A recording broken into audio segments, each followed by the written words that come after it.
带去读唐诗。长安御房渡，作者魏应物，诗篇。客将东风来，衣裳百灵舞。问客何为来？采山引埋伏。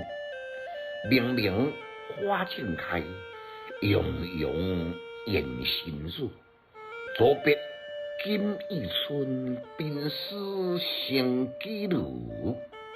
简介：这是一首真有深度五言的文德诗，伊采用古体乐府的结构，用诙谐描述的方式来劝勉曾经伫仕途不如意好朋友房渡。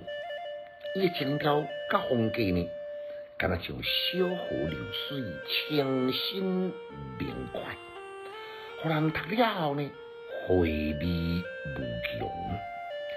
头一字的客，对此的好朋友房渡，拄按长安东边的霸凌，再次进京来救此功名。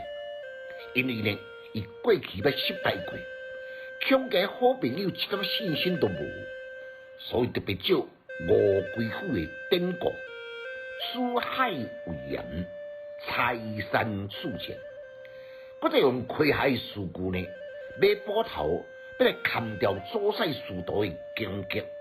一句问，一句答，就是要冲淡伊以前失意的心境。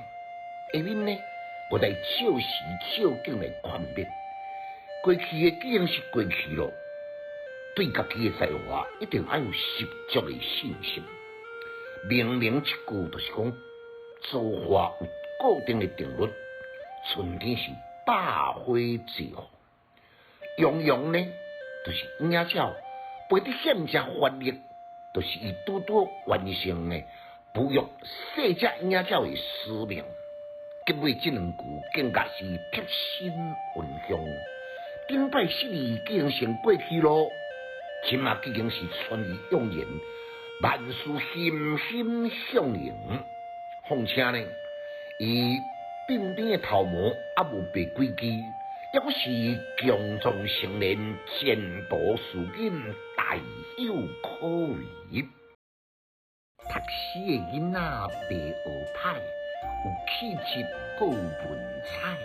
读诗快乐哦！